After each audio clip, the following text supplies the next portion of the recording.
The views, comments, and opinions of the following program do not necessarily reflect those of Morris Media Studios, MorrisMediaLive.com, or its affiliates. Listener discretion is advised.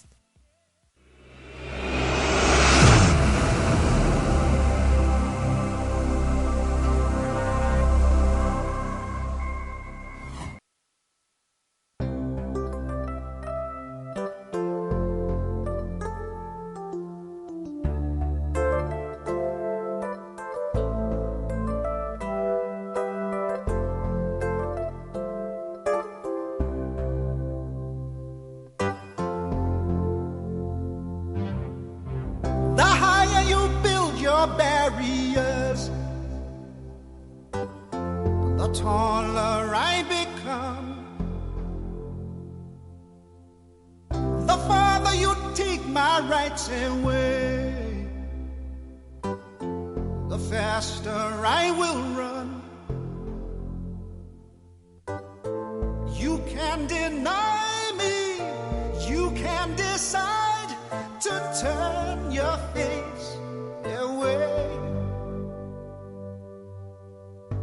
No matter, 'cause there's something inside so strong.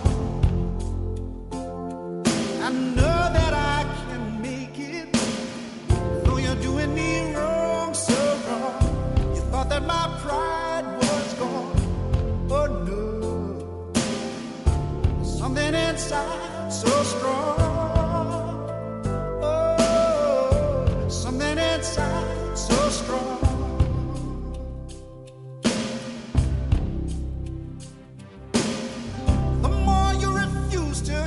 My voice,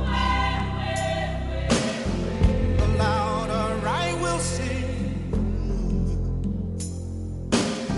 You hide behind walls of Jericho. Our lies will come tumbling. Deny my place and time. You squander wealth that's mine. My light so brightly it will blind you, 'cause there's something inside so strong, so strong. I know that I can make it, though you're doing me. Beloved community, welcome to Faith Without Borders. I'm your host, Pastor Pasor Sauls. Yes, that is my man, Labi Sifre. Powerful song. That song is from South Africa, of course. Labi is from South Africa, where I was born. But that song just brings awesome memories back from Freedom School. And that's the theme song that we would sing with our scholars every day during the 6 weeks of Freedom School. We would have, whether it's at Community Coalition or when I was at Home United Methodist Church. So that's going to be our theme song, beloved, for the next 10 weeks as we kick off this series for the next 10 weeks. It is entitled Intersectional Convergence, Organizing and Mobilizing for Inclusivity, Equality, and Equity. It's on and popping, y'all, as we continue to, of course, fight and face the consequences of what looks to become one of the deadliest global pandemics, and experience the activation of courageous movements for racial equity around the world. And as we prepare for the most consequential elections in this yet-to-be United States of America, in this 10-week series here at Faith Without Borders, we will examine the critical issues facing our local, national, and global communities and explore strategic solutions for long-term transformative impact. That's what we're going to be about for the next 10 weeks. We're going to go deep. We're going to be in this, for the long haul. We want to educate you, mobilize you, so that we can educate and organize ourselves. Yes, organizing people power for progress for such a time as this. Our faith is not a form of escapism. Our faith is a call to activism. That's the Jesus that I know. Before he was Savior, he was a human rights activist. Just check him out. He was about children's rights. Suffer the little children to come unto me. He was about women's rights when he talks to the Samaritan woman, and he breaks barriers that was set up for him. He was about equity and equality. That's what our salvation, our redemption is all about. It is to contribute to planetary liberation. The earth is the Lord's and the fullness thereof. Yet we know that there are forces, schemes, and systems that continue to seek to deny the planet its integrity, as well as human beings their dignity. So we're going to get deep into that, and that's why Labi comes along and he says to us, the higher you build your barriers, the taller we will become. As we see, the walls of Jericho, right now, for me, it is the union buildings in South Africa, as well as the White House. We need to continue to do whatever we need to do to make sure that we restore integrity to democracy, that we facilitate transparency in democracy, and, of course, that we are about accountability.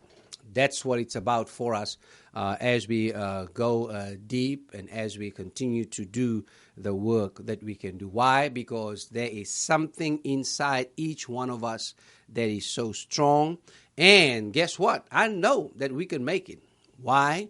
Because those who've gone before us, they've made it. And they're waiting for us at this place of intersection and at this place of conversion. Yes, they're waiting for us. Miriam Makeba, they're waiting for us. Nelson Mandela, they are waiting for us. Rosa Parks, they're waiting for us. Malcolm X, they're waiting for us. Brother Lumumba, they're waiting for us.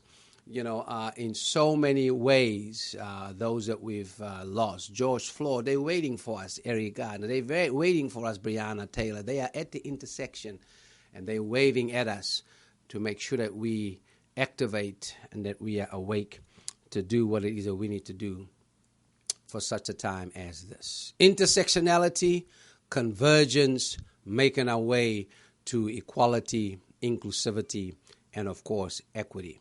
And today I have two brothers, comrades on the front lines joining me from Community Coalition, one of the organizations that I am proud to be associated with and work with on so many different ways. They're celebrating their 30th anniversary this year, and I'm so glad to have the lead justice organizer with us this morning. That is none other than Gilbert Johnson. And then the director for community for civic engagement, Kirk Samuels, is with us as well. And we're going to go deep. We're going to celebrate wins, kind of look at what we got to do as we make our way to November. We're going to talk about the census and kind of just get into all of that. So good to have you with us, beloved, and looking forward to an exciting time for us. We're also going to open up the phone lines for those who want to join us with comments and conversations. We're going to ask you to keep it real short now. Don't come and try to, read your dissertation. Make your questions to the point. And that phone number, of course, is 323-815-4204. You can join us, I know many of you do, at Morris Media live.com. And you can also check us out at morrismediastudios.com. So that's great for us. We're going to start off with a video celebrating a extraordinary win for us here in the city and the county of Los Angeles around Reimagine Los Angeles. Alberto Retana, who is the president and CEO of Community Coalition, shares around Reimagine LA.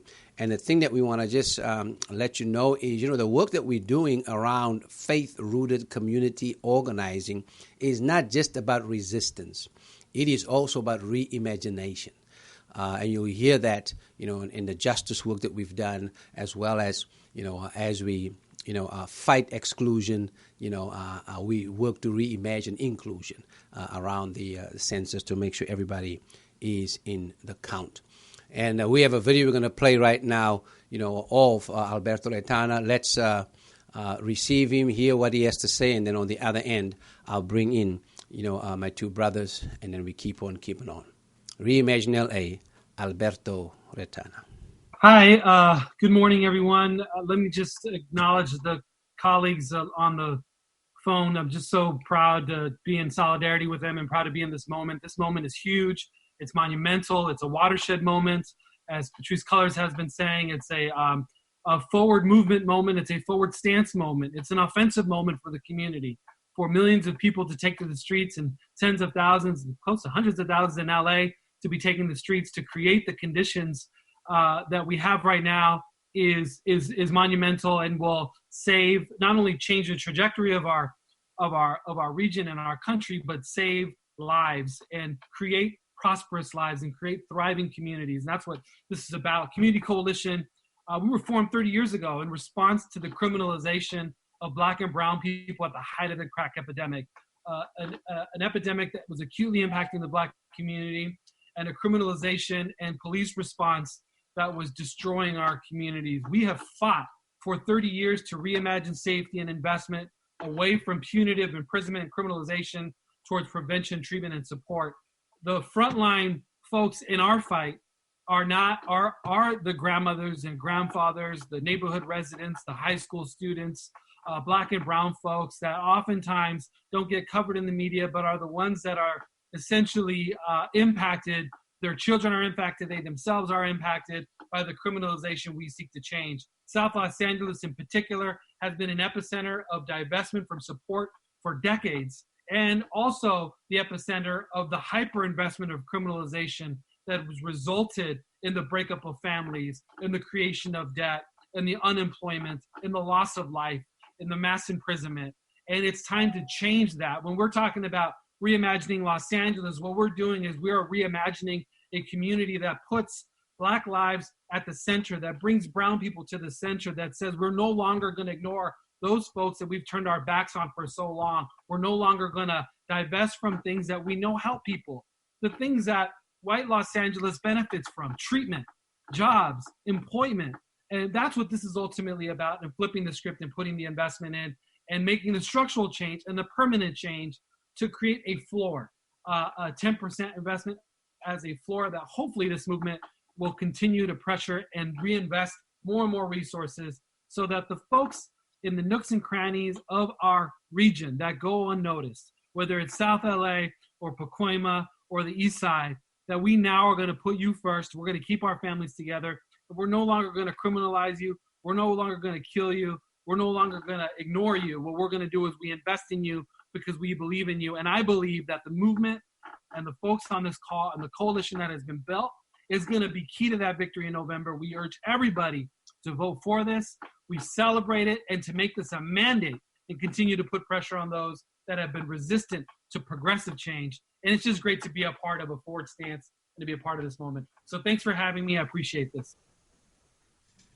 All right, that was Alberto Retana. Of course, he talks about structural and permanent change, and that was just extraordinary. That took place about a week or so ago, where we were able to get the Board of Supervisors in the County of Los Angeles to vote on putting a measure on the ballot around, how to, reinvest, in the health, well-being, safety, as well as, the healing, of our communities here in LA County, but also specifically in communities such as South Los Angeles, Pacoima, and other communities where we have experienced, hyper-criminalization and dehumanization.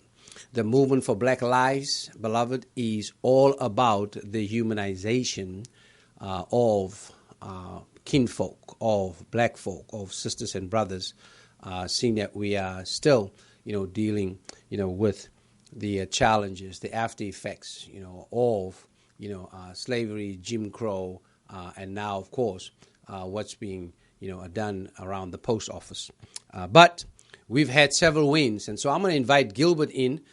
Gilbert is, the lead organizer at Community Coalition and doing an extraordinary work organizing all of us. I am part of his, team at Community Coalition, and he has us hopping here, there, and everywhere and very engaged. Love this brother and appreciate him for his passion, his commitment, and his vision, and his courage in the work that he's doing. Gilbert, good morning, and thanks for taking time away from all the childrens that you have. Hi to the wife there. Thanks for taking some time away to join us this morning. Good morning. Absolutely. Good morning, Brother Sauls. Great to be here with you all. Yeah. Just truly excited in this movement moment, like what you mentioned, or what Alberto mentioned. Patrice Cullors says a lot. This is definitely a movement moment, and we're seeing a lot of movement right now, more than we've probably ever seen in the history of LA County.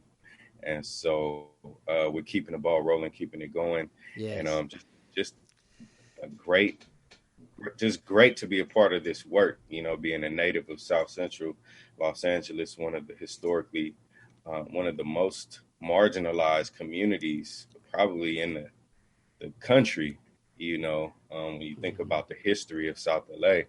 And so to be leading a lot of the criminal justice reform work is truly an honor. It's a blessing.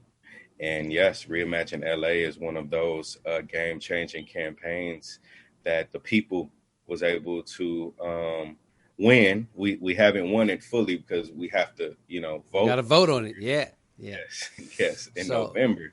Yeah. But I mean, just getting it on the ballot it says a lot, and it speaks to the current moment, and it speaks to the deep organizing that we've been doing. Yes, I'm the lead justice organizer at COCO, 30 years, a 30-year-old anti-racist social justice organization based in the heart of South Central. We were founded by Congressmember Karen Bass, and the vision and the grounding and foundation that she laid for us, we are still carrying that on 30 years later. And so, right. And you're right about that. And Congresswoman Bass 30 years ago, of course, then, a health professional and, wanting to make a difference around moving us towards thriving communities in South LA. Really, grounded community coalition within unity and solidarity between black and brown. That's not something new. So folk need to get to know and understand, the history of COCO, around just that intentional bridging, of unity and solidarity. And it now has come together in so many ways. We still have to work at it, because it's always divide and conquer. Those forces are out there, for us. Right. Gilbert, just share with us a little bit some of the wins that we've had, because sometimes, when you're in the front lines, you're in the struggle, you're on the battlefield, you forgot what you've won. You forgot what you've accomplished, So just, take them one at a time, what we've been able to do, in the area of, justice in the city and county of Los Angeles. Yes, sir. So, I'm gonna go back to last year because we had some very significant wins. One starting with, and so when you think about decades of organizing this current moment, you definitely contribute to the moment we're in to just organizers, our ancestors that were fighting hard, endlessly, tirelessly, right, giving their lives to the movement. And so, last year we were able to shut down a jail plan, a $3.7 billion jail plan here in LA County, where the Board of Supervisors for almost a decade were planning to build a new women's jail, Mira Loma jail, and a women's jail. And so we said no, of course. The bunch of groups got together, organized, and showed up strong last year. And they also wanted to turn, meaning the Board of Supervisors, wanted to turn the Men's Central Jail into a mental health jail. And we said no, and got that shut down as well. And so when we talk about our justice reinvestment work, which is really rooted and grounded in redirecting savings out of the system of mass incarceration and into communities with very high need. That's really what the work that we've been taking on. That was the work that we were founded on, 30 years ago. And that's the work that we're leading to this day. And so a lot of the money that was going into expanding prisons and more cages, some of it has been already reallocated to what is called the alternatives to incarceration work. And that work is phenomenal in itself, because we had never seen that level of collaboration with county leaders and county agencies and the community, most importantly. And so through that work, we were actually able to pass about 114 recommendations that were created and driven by the community. And so the Alternatives to Incarceration Work Group was a huge collaboration between philanthropy, county entities like the Department of Health Services, Office of Diversion and Reentry, Department of Public Health, Alternative Public Defender's Office. Just so many folks came together. And why I say most importantly, the people, because, COCO Community Coalition was one of those lead organizations involved in that work. Justice LA, Youth Justice Coalition, just a huge effort to build out a community-based system of care. And earlier this year, we got all the recommendations passed unanimously. It was all five supervisors voted in favor of the report, which is really a roadmap to how we invest in people, how we invest in communities, and how we invest into sustainability in life, and not jails, not more imprisonment, not more criminalization and victimization. And so that really set the tone. The Alternatives to Incarceration work really set the tone. And COCO, we led the community engagement part. And just this past Thursday, we had an amazing meeting, virtual meeting with folks that, have come home just within the last week, within the last month, within the last year. And it was just very powerful, because a lot of people are prioritizing investing into communities of color that have historically been divested in and suffered from, disinvestment, and an over-reliance on policing and law enforcement to support the needs in the community. So, at COCO, we're really about transforming the social and economic conditions that foster crime and addiction and violence, by fighting poverty.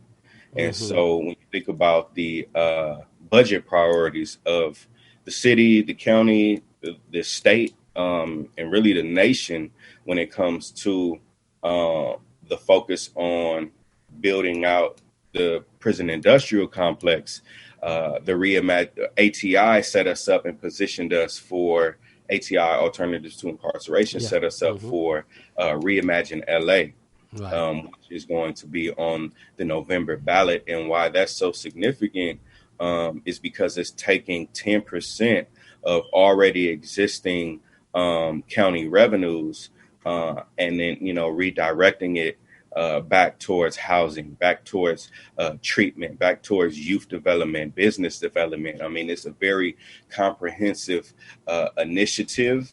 And, we believe wholeheartly that had the state and the county taken this approach decades ago during the crack cocaine epidemic, we'd be in a much different situation. And so, LA County Jail has reduced its jail population by close to 6,000 people. The prison system here in California has reduced its jail population by close to 4,000 people. And yet we've seen no stark increases in crime and violence. And so when we say invest in life, invest in people, invest in our young people, invest in futures, invest in wellness and health, we're not, the data backs it up that when you help people, when you meet needs, and when you bring resources to historically underserved communities like mine, like South Central, like parts of the Valley, like parts of East LA, parts of Long Beach, Pacoima, Pomona, then we will see significant decreases in crime, and people will we'll have much better outcomes. And so, Reimagine LA, you think about the county spending close to half of its budget. It's like a $32 billion budget on law enforcement. And it's time out for that. I'm the lead with our People's Budget LA work, which was successful in shutting down, Mayor Garcetti's plan to invest $150 million more dollars into the LAPD. And so we said no again, and we won that, and we're currently in the process of getting those dollars reallocated back to communities. Yeah.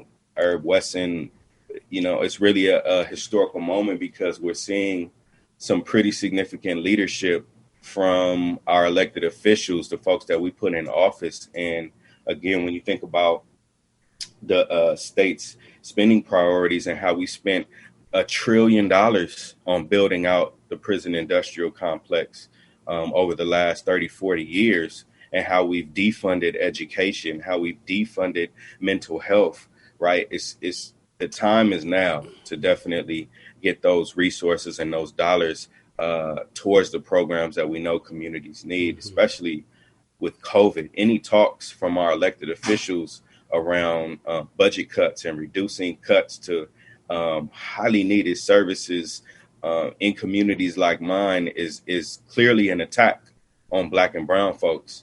And so, we're stepping up, we're standing up, we're saying no. The alternatives to incarceration work also led to work that Coco was involved in with closing down Men's Central Jail.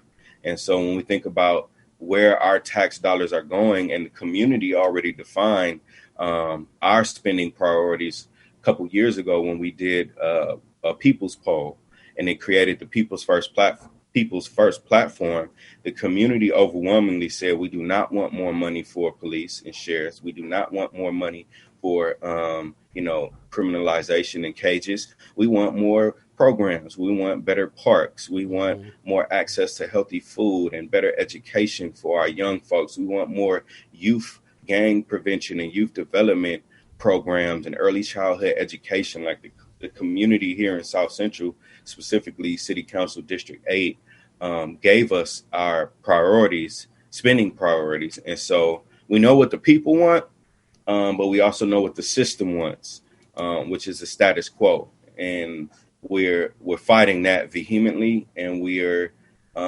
stepping up more now than ever. Yeah. And so, yeah, man, this is exciting, man. This is so exciting. And as you say, it's a long time coming, and we want to remind folk, these changes don't happen overnight. You got to be in this for the long haul. Don't think just because you send a tweet or you retweeted something or you went to one march or you learn one new song, and everybody is putting out Black Lives Matter songs now, of course, that you're done with your work.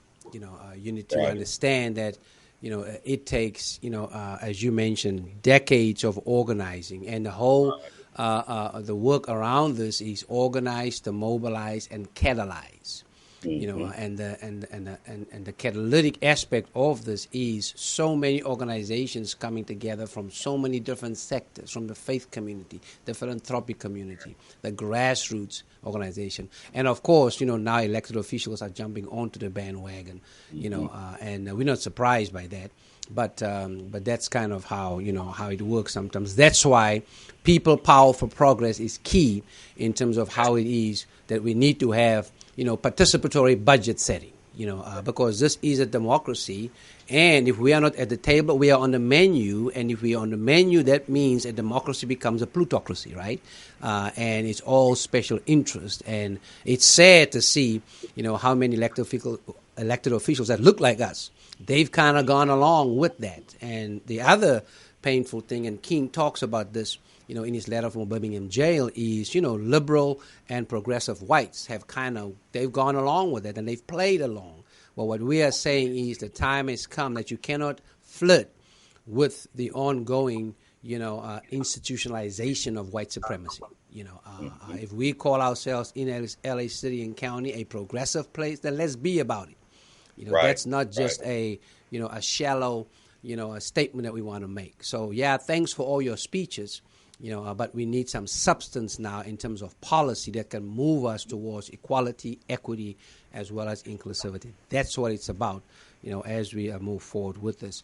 Gilbert, you mentioned these industrial complexes, the prison industrial complex. I believe that law enforcement is an industrial complex. I also believe that, offices such as the district attorney, these are industrial complexes, for me, that's the three, the three-headed challenge that we got to deal with, right now. And you can add to that, of course, folk in city government, folk in county government, folk in state government, and then, of course, folk in national government, and how they are all in cahoots, connecting with each other, coordinating with each other, communicating with each other, just to get the cycle of updated and upgraded schemes and systems of slavery going.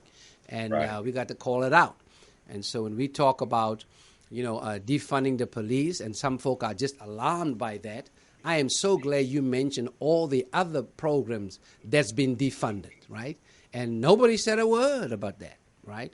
But now all of a sudden when we deal, with the law enforcement industrial complex that seek to criminalize and dehumanize, black and brown people, all of a sudden folk, got issues, about that. When we get Kirk on, we're going to talk about the post office thing, because I do believe that if you are against defunding the police and you are for defunding the post office, or you're silent about that, then clearly, you are acquiescing, to ongoing institutional racism, as it plays itself out. Tell us a little bit, Gilbert. We talked earlier on about the whole solidarity and unity piece. I know Alberto and we talk about that a whole lot.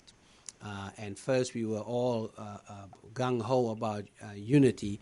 But then, the conversation did shift to solidarity, and what that needs to look like for such a time as this. Certainly COVID-19 has invited us into a deep sense of mutuality.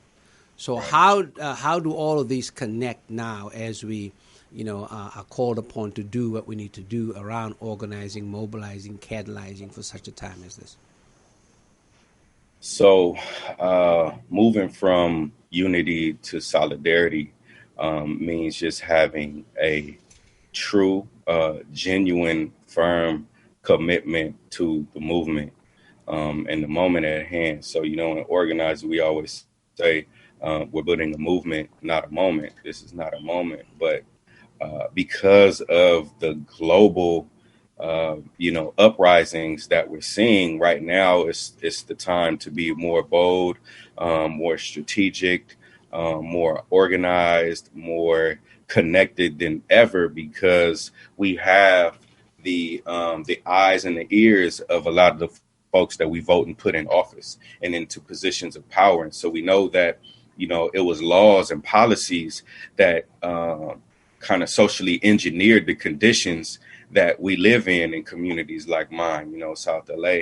And so it's going to be, politics, laws, and policies that undo a lot of that, the racism systemic racism that we've seen from government systems here in the United States and really across the world.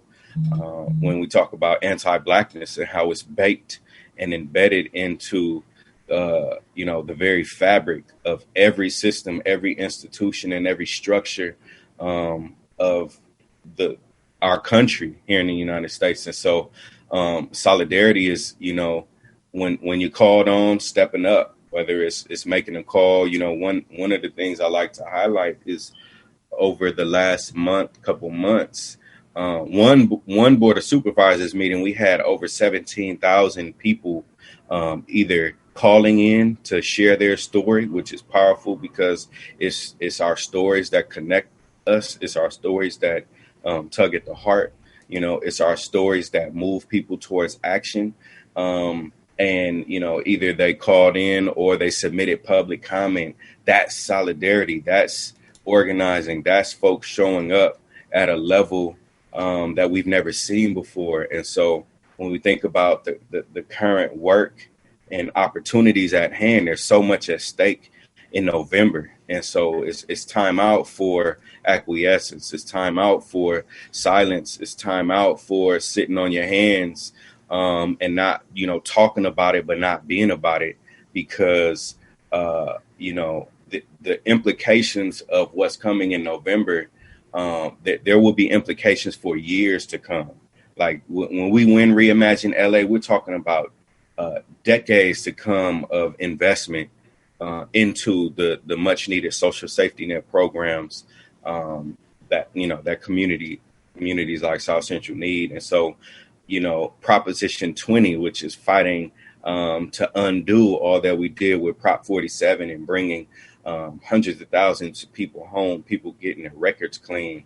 Prop 57, giving folks an opportunity to a fair trial in court.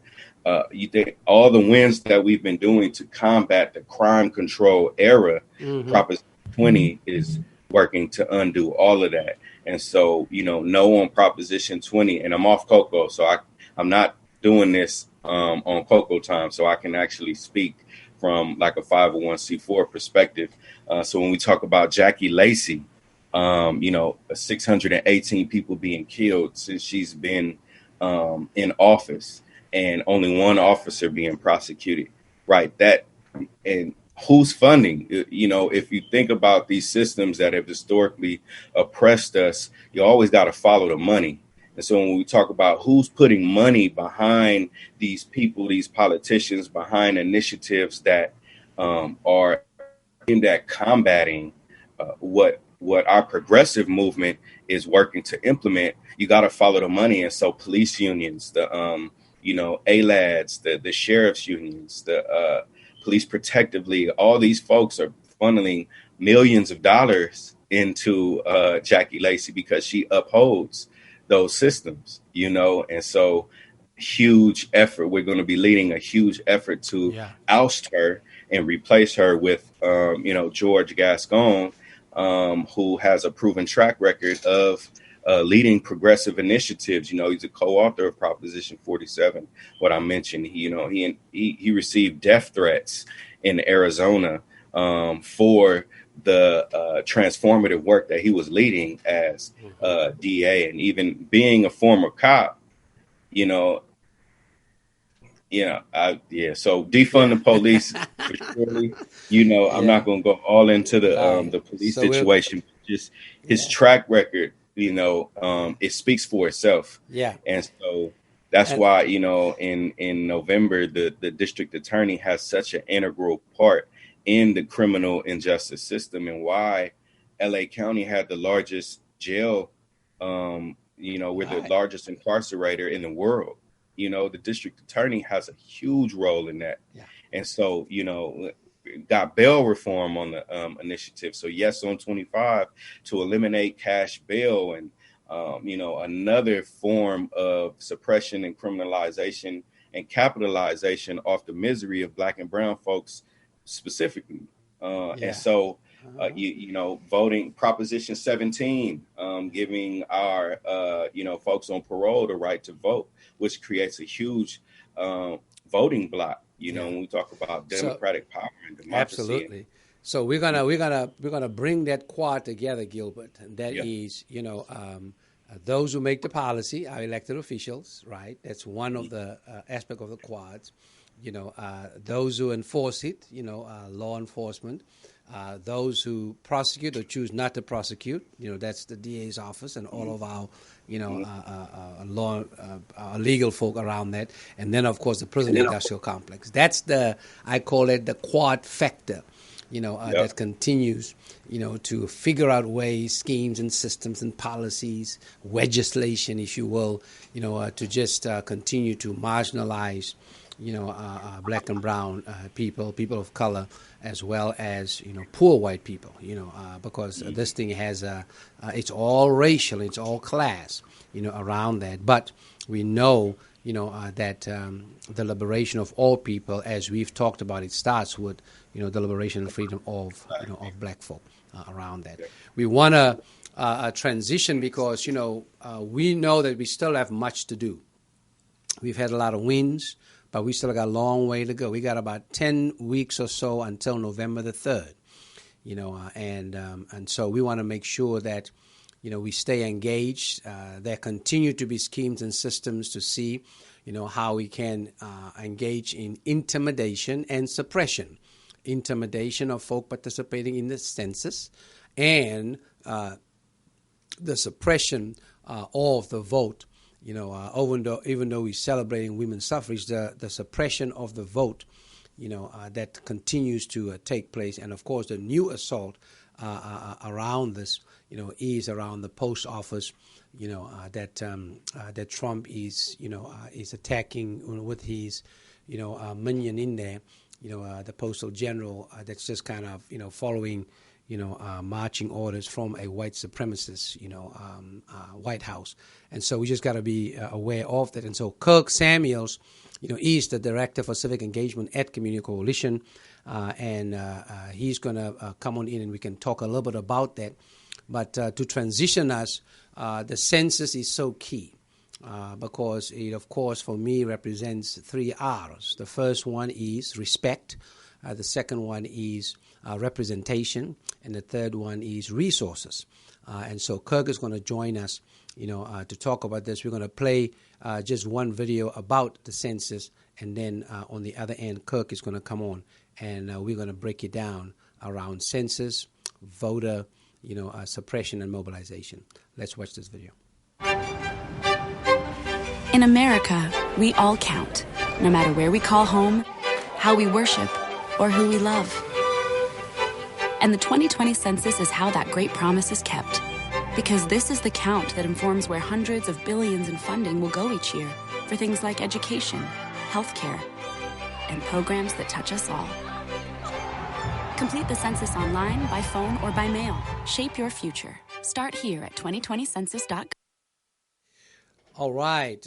You count, we count. It is essential. So you may ask, well, why are we talking about the census on a show that's about faith? Well, in my faith tradition, Jesus was part of the census. I mean, remember, Joseph and Mary took him up, to participate in the census. It was important for Joseph and Mary, the parents of Jesus, that Jesus is in the count. So we can be having, folk out here talking about that we ain't got nothing to do about that. And we also know, speaking from a black immigrant perspective, that there was a move to intimidate, immigrants from participating because of their status around citizenship. But the count, as it is stated in the Constitution, is for everybody who is in the United States or within these borders. So that's a very, very important piece. And that was a win for us. And I remember Kirk and I, we were part, of, several of these community forums where we were, educating and mobilizing around that to remind everybody, especially our immigrant citizen brothers, that that you count. You are important. We want to make sure that your dignity is respected, around the resource and the representation. Kirk, thanks so much for getting up early and joining us, today. I appreciate you, man, and glad that we're in this fight together. And I'm glad to have a brother like you by my side, as you fight the good fight. Welcome. Good to see you, man. Yes, thank you. Thank you for having me on the show. I appreciate it. Yes, I know we've been talking intensely the last couple of weeks around, organizing, mobilizing from the census. There is a new deadline for it. So you may want to just share about that deadline so that folk can know when that deadline is. And then let's talk about, why it's so important for us to participate in the census, how we can participate in it, and the fact that, South Los Angeles has always been undercounted, and we really want to make sure that that does not happen this time around because, of the impact around resources and representation around that. Kirk? Yeah, so the census, it started on April 1st of this year, and we were supposed to get counted, but as you know, there was a pandemic, there was sheltering at home. So there was originally a census extension so we could get enumerated up to October 31st. And now this administration has made the decision to cut that by 1 month. So now the new deadline is September 30th. Now, this hurts communities like South Los Angeles because historically we've been undercounted because we face certain barriers that other neighborhoods don't have to face. So there's a digital divide, there's a lack of awareness, and there's a lack of advertising of the census in South Los Angeles. And this is why community-based organizations is taking the onus upon ourselves to really get the word out there. So far, we've been calling all of our neighbors and all of the community and trying to raise awareness of the census and address something that has the potential to be devastating. Not just with Black and brown folks, but just with populations, families with young children, people from different faith groups, undocumented individuals, all across the board have been historically undercounted. And this is going to play out negatively when we talk about the rolling out of resources, and even bigger. Something that we're looking at is the possibility of us losing representation in Congress. Yeah. So a lot of folks don't realize that the census is how we determine how many your state's reps, or how many reps your state gets in the House of Representatives. Yeah. So if we have a shorter count, then we're going to get less representation. And as you all know, California is one of the most populous states in America, and this is going to be huge. So we're doing everything we can to raise the awareness of our community, to let folks know that these 10 simple questions have huge implications for the next 10 years. And we can't afford to go another 10 years without representation. If this summer is telling, and if we're paying attention to what's going on, every single person needs to count. Every single person has a part to play, because it's life or death, and it's a literal sense. Our backs are up against a wall, and we have to literally fight for everything. But that's nothing different. Black folks, we've been in this position for quite some time, and we are fighters and we are winners. So I know that the community is going to step up and do the right thing. Yeah, absolutely. And we want to make sure we get the date out again. The deadline now is September the 30th. You heard Kirk said, once again, this administration has plotted, a strategy of exclusion. And so even though the Department of Census, set the deadline for October the 31st, which is Halloween, of course, the White House chose to put on their costume, which, of course, is the costume of racism and bigotry. It is a costume of white supremacy.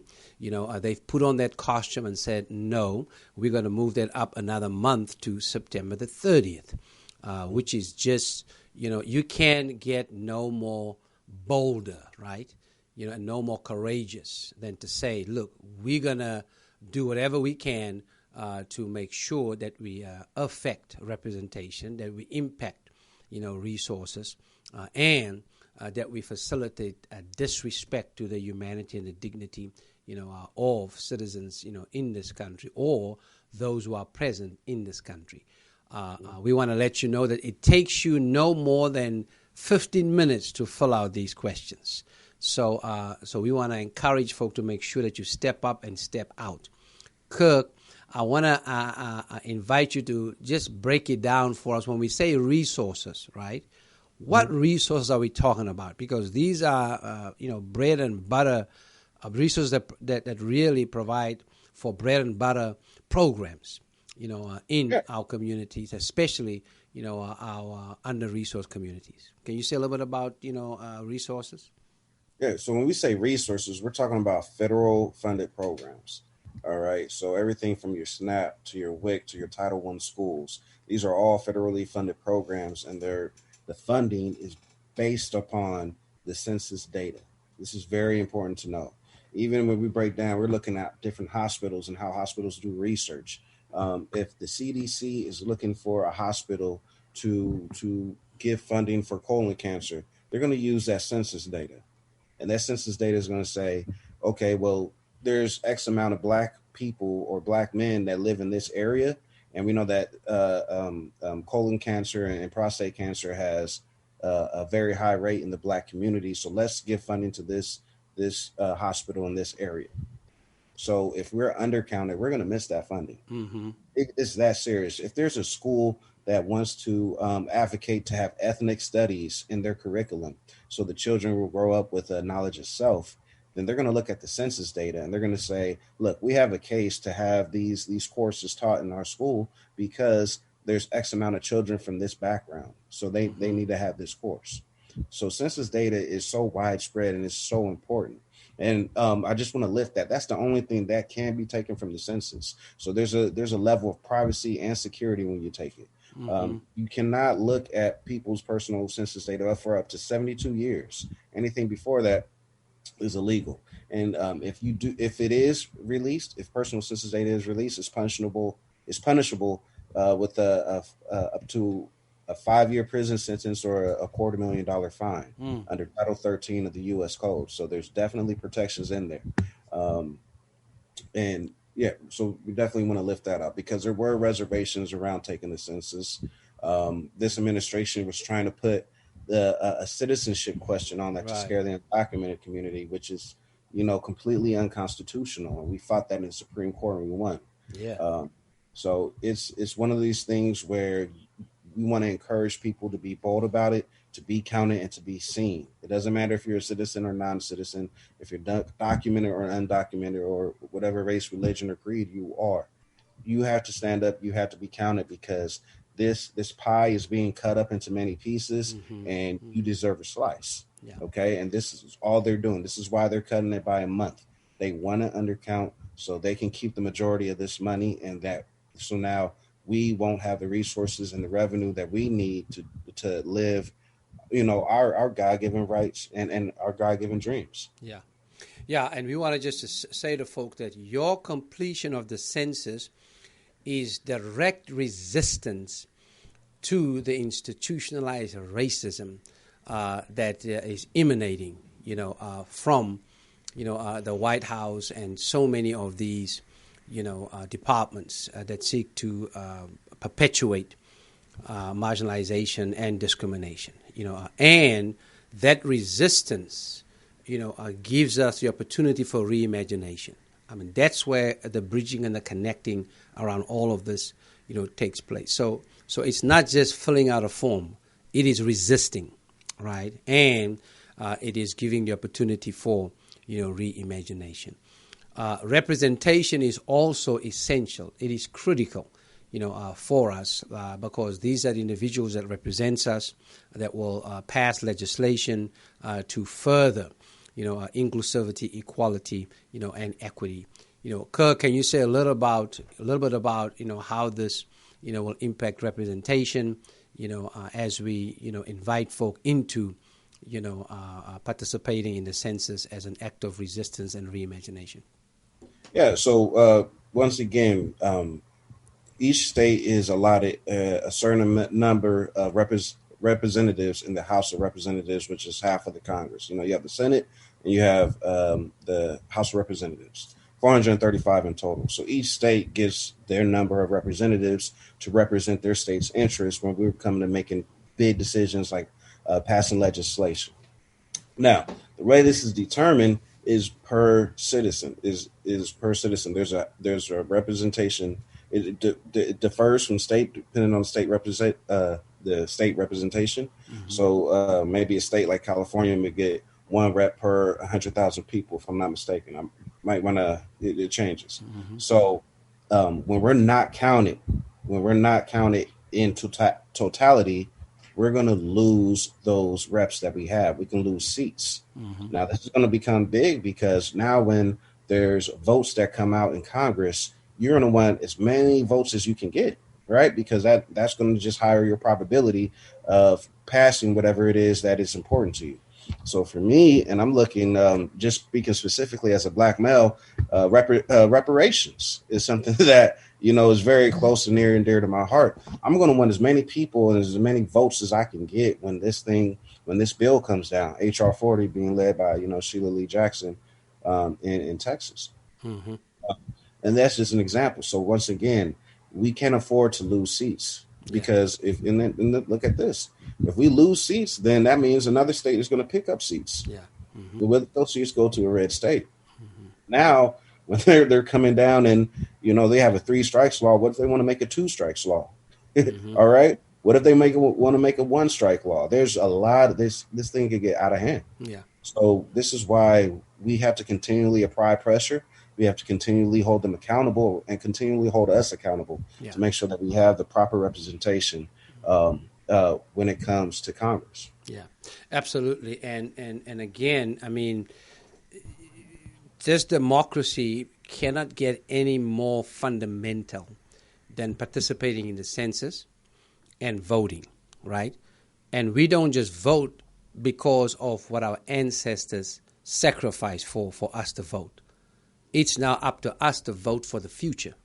So we don't vote because of the past, right?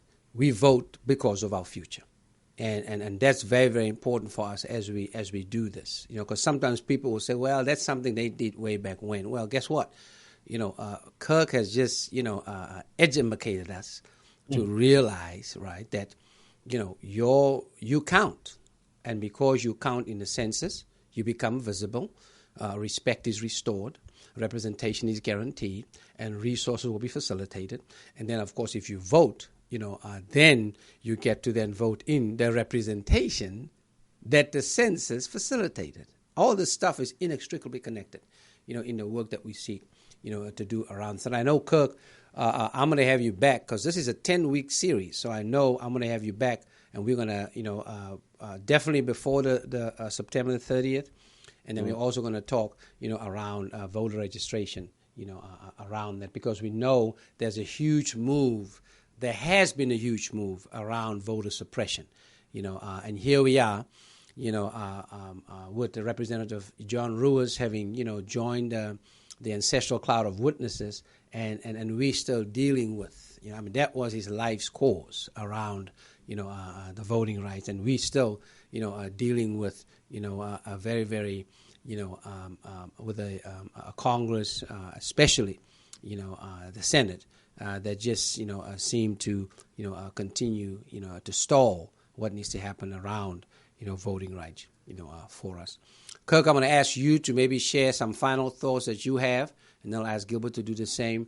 But I know, Kirk, we're going to have you back because we're going to talk about propositions and all of those things that are going to be on the ballot. So I'm looking forward to these next 10 weeks, man. It's going to be on and popping, brother.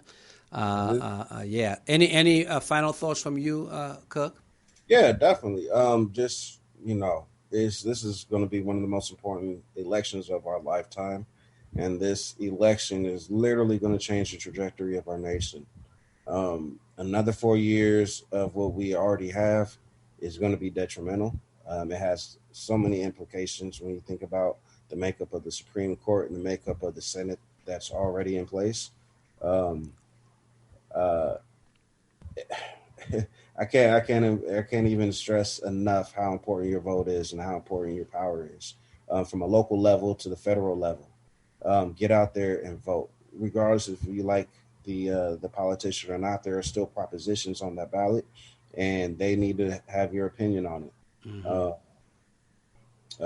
Real quick, and just because I'm a stickler, I think I said 100K for each rep is 30,000. So okay. I'm a perfectionist like that. But that's why I'm rolling with y'all, man.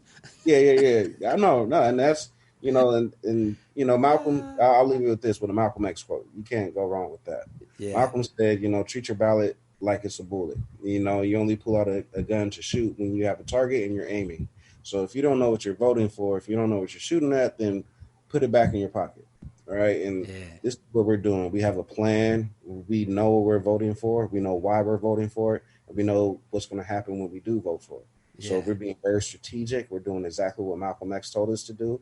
And we are voting with a plan and with a strategy. So join us and use your power to fight back. You do not have to sit on the couch, and you do not have to take this. You can resist, and we will show you how. Yes, sir. Turn your bullets into ballots from South LA to South Chicago. That's what it's about. And that's what nonviolent resistance is all about. We know that we are up against a violent, regime, schemes, and systems. But we shall overcome. Gilbert, any final thoughts from you? And then we'll move towards conclusion and set up for next time. Yes, absolutely. I would just say, plug in. plug into the movement, join in. This is, CocoSLA.org. That's our website. So if you wanted to stay in tune with all of the great work, amazing work that we are leading, and that our members are leading, because Community Coalition is a community-driven organization, and we truly value the voices and the input and the leadership of our members. And so definitely tap in with, CocoSouthLA.org. Follow us on all, social media, Community Coalition. We're on every platform, just to stay in tune with all that we're doing.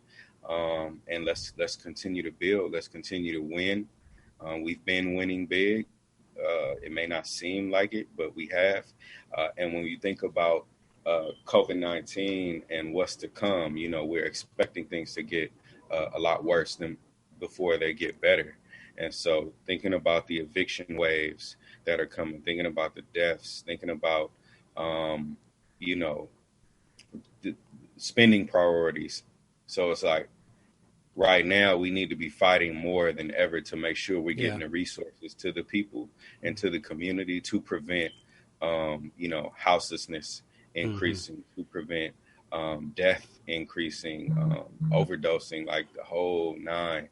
And so right now, it's more time than ever to be involved and be connected to the work. And so Coco is that organization in South Central specifically that is doing amazing work, game-changing work. And so just plug in, tap in. Great. Thank you so much, Gilbert, Kirk. Love y'all, appreciate y'all, and glad that I'm on the front lines, with you all. Community Coalition, their website is cocosouthla.org. Their mission is to help transform the social and economic conditions in South Los Angeles that foster addiction, crime, violence, and poverty by building a community institution that involves thousands in creating, influencing, and changing public policy. And indeed, that they have done, and they continue to do that. So it's just been a joy to have those two brothers on the front lines. They'll probably join us, again in these 10 weeks as we make our way to November the 3rd. As I said earlier on, it is a 10-week series where we're going to be, looking at, intersectional convergence and mobilizing, organizing for equality, inclusivity, and equity. Looking forward to going deep, around that. Here at Faith Without Borders, we are all about living at the intersection of South Los Angeles and South Africa, the land of my birth and the land where I live, and keeping up with both, those contexts. We want to live up that on August the 16th in 2012, a massacre took place in South Africa. And we want to lift that up because right now what's going on in South Africa is what I call a perversion of liberation because of the extent of corruption, lack of transparency and accountability that's going on with the current, government, and just the disrespect of people and the lack of resources, as a result, not just of COVID-19, but pre-COVID-19. And so we want to just remember what happened on August the 16th in 2012, and also the current president, Cyril Ramaphosa's involvement in that, because this massacre was orchestrated at one of the mines that he, has ownership in. And so that Marikana massacre, which took place on the 16th of August 2012, was the most lethal use of force by South African security forces against civilians since 1976. That's the massacre, that took place with our young people. These shootings have been described as a massacre in the South African media and have been compared to the Sharpeville massacre of 1960. The incident took place on the 25th anniversary of a nationwide South African miners' strike. So Blood Diamonds is not just a movie, blood diamonds actually is happening in South Africa, right now with the ongoing exploitation and marginalization, of minors. The killings took place at 2 locations, roughly 500 meters away from each other, with 17 people fatally wounded at each of these locations. The vast majority of those killed were killed by fire from R5 assault rifles used by the South African Police Service. The official figure for strikers injured during the shooting, was 78. The strike was considered a seminal event in modern South African history and was followed by similar strikes at other mines across South Africa around that. And so we just want to today, send out, solidarity and prayers, to our citizen brothers in South Africa on this anniversary of, this tragedy. And we believe that up until this point, no one has been arrested in that massacre. Does it sound familiar? Oh, wow. Intersectionality, huh? Yeah. The law enforcement industrial complex is alive and well, even in the Republic of South Africa. We close Faith Without Borders today, reminding us all about this pandemic that is challenging us, whether we are in South Africa or in South Los Angeles. My man, the people's poet, Mzwaki Mbuli, sends us forth, with, a word of hope, a word of empowerment around how we need to continue, to fight COVID-19, be with one another, support one another. After all, we are a beloved community, and this is a revolution as we continue our work together. This has been Faith Without Borders. I'm your host, Pastor Pasor Sauls. We'll see you next week.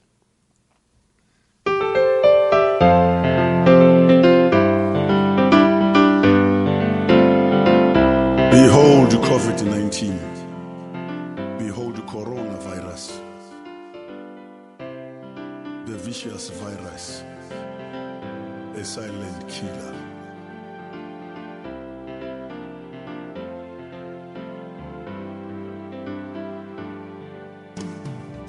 Listen to the voice of reason. People choose life and not death. Life is precious. No one is immune from death and disease. Let reason and wisdom prevail. Health and hygiene is paramount. Cleanliness is godliness. The road to safety has no escalators.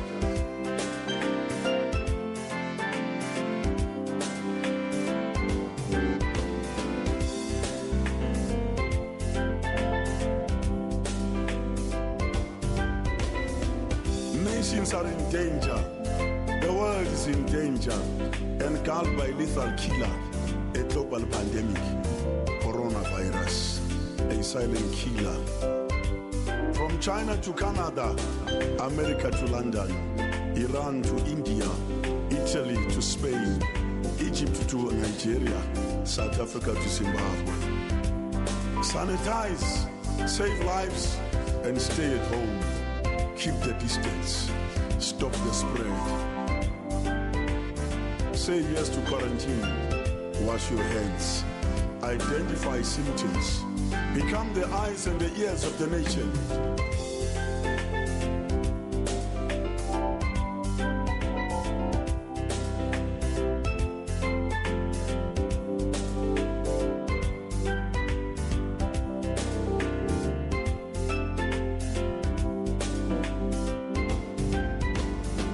Lawbreakers are a danger to society. They undermine authority. Lawbreakers are joy killers, unpatriotic. Obey the law. Never allow the devil to rent a space in your mind. Obey the law.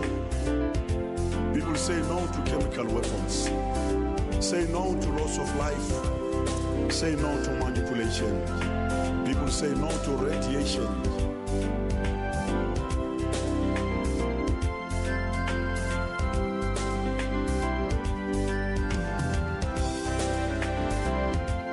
This season of pain and sorrow shall come to pass. This horrible year of pain and tears shall come to pass. No storm is permanent. There is no storm that is permanent. Death remains a mystery. thief. Death strikes when least expected. The return to a place of origin is preordained. May the soul of the faithful departed rest in eternal peace. Good memories will never die. Good memories will never die.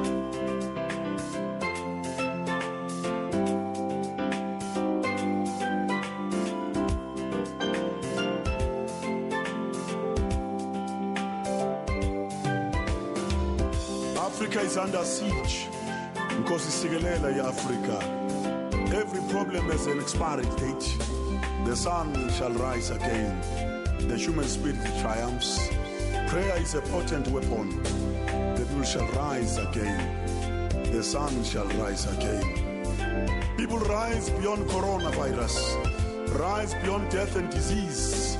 Rise beyond challenges. Rise beyond excruciating pain. People rise beyond human imagination. African leaders have spoken. World leaders have spoken.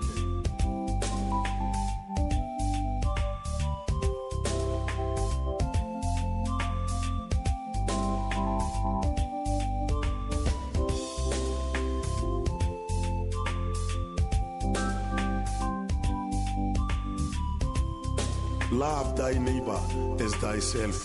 Love thy fellow citizen as thyself. Become patriotic. That was the voice of reason. That was the voice of reason. That was the voice of reason. Reason. Reason.